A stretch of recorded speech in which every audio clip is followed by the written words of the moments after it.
నరేష్ ఎలా చనిపోయాడన్నది తేలాల్సి ఉంది. అతని ఫ్రెండ్స్ ని అడిగితే మిస్టరీ వీడే అవకాశం ఉంటుంది. మరి పోలీసులు ఏం చేశారు? ఈ కేసును ఎలా డీల్ చేశారు?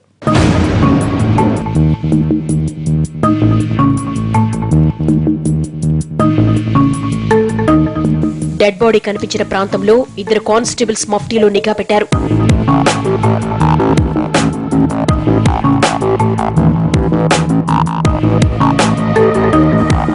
రెండు రోజుల తర్వాత అక్కడ కుర్రాడు అనుమానాస్పదంగా తిరుగుతూ కనిపించాడు.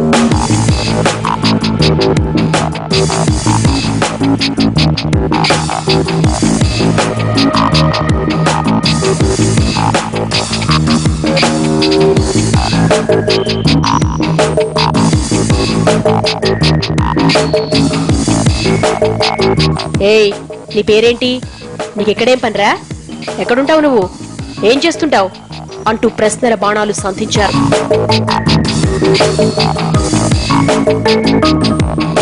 వాళ్ళడిగే ఏ ప్రశ్నకు అతను సరైన సమాధానం చెప్పలేదు. పైగా అతని పేరు ఎక్కడో విన్నట్లు అనిపించడంతో అనుమానం వచ్చి అతని స్టేషన్కి లాక్కెళ్లారు.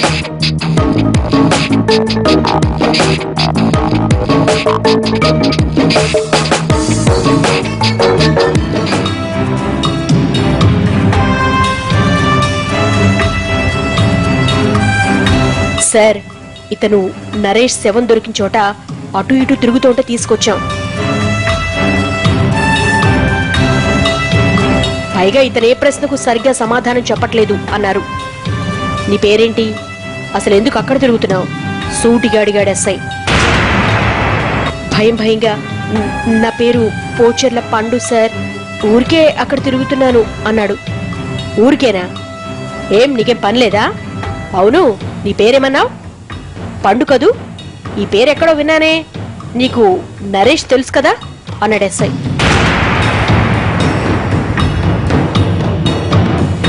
నరేష్ తెలుసని ఓసారి, తెలీదు అని మరోసారి చెప్పాడు పండు.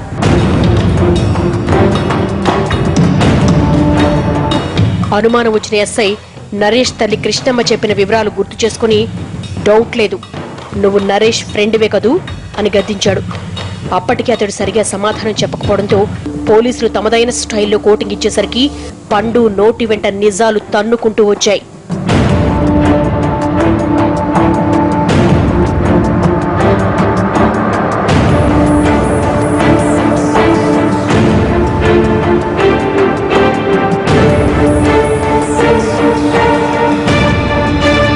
అసలేమైందో చెప్పాడు. నరేష్ కుటుంబంలో అందరూ తలో ఉద్యోగం చేస్తున్నారు. భర్త చాన్నాళ్ల కిందటే చనిపోవడంతో పిల్లల్ని జాగ్రత్తగా పెంచాలని తాపత్రయపడింది కృష్ణమ్మ.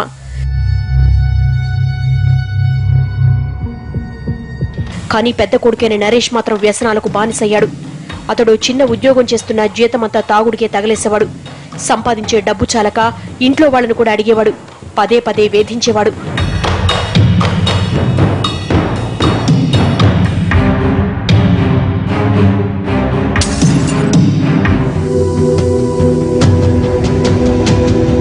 ఓ రోజు తన తల్లిని గట్టిగా అడగ్గా ఆమె లేవని తెగేసి చెప్పింది.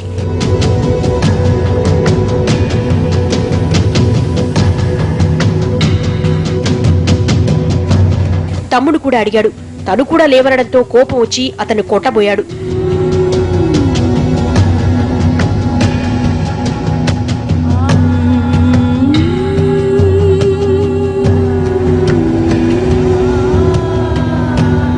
తల్లి అడ్డుకుంది.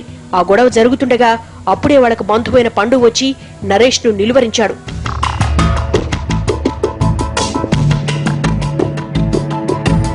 పండు బంధువు మాత్రమే కాదు, నరేష్ కు మంచి స్నేహితుడు కూడా. నరేష్ అతనితో కలిసి బయటికెళ్లిపోయాడు.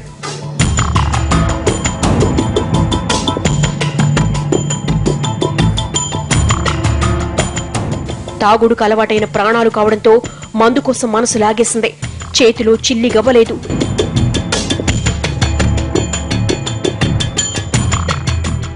ఇద్దరూ తమ దూరపు బంధువైన మైసమ్మ దగ్గర అప్పు చేద్దామని డిసైడ్ అయ్యారు.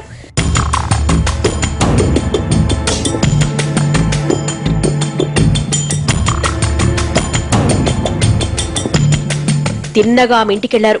తలుపు కొట్టడంతో బయటకొచ్చిన మైసమ్మ ఏంటి అని అడిగింది. అప్పు కోసం వచ్చామన్నారు. అంతలోనే వాళ్లకు దురాలోచన పుట్టింది.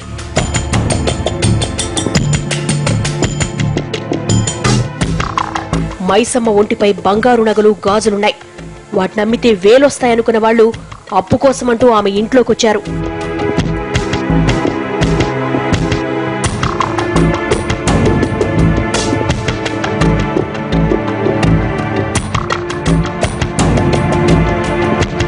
అప్పెంత కావాలి అని ఆమె అడుగుతుంటే ఇంట్లో ఎవరూ లేరేంటి అని ఆరా తీశారు. అందరూ పనులకు పోయారు అని చెప్పింది ఆమె.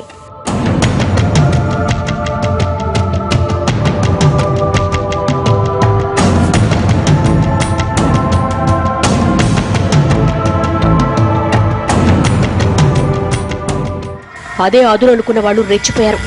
నగలు లాక్కోవాలన్న కంగారులో నరేష్ ముక్కు నోరు మూసేయడంతో ఆమెకు ఊపిరాడలేదు. విలవిలలాడుతూ మైసమ్మ ప్రాణాలు విడిచింది.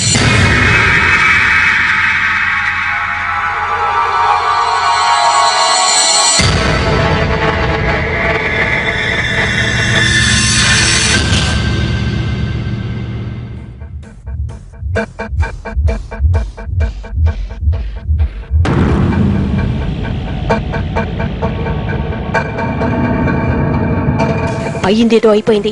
నగలు దక్కాయనుకున్న ఇద్దరూ అక్కడి నుంచి చెక్కేశారు.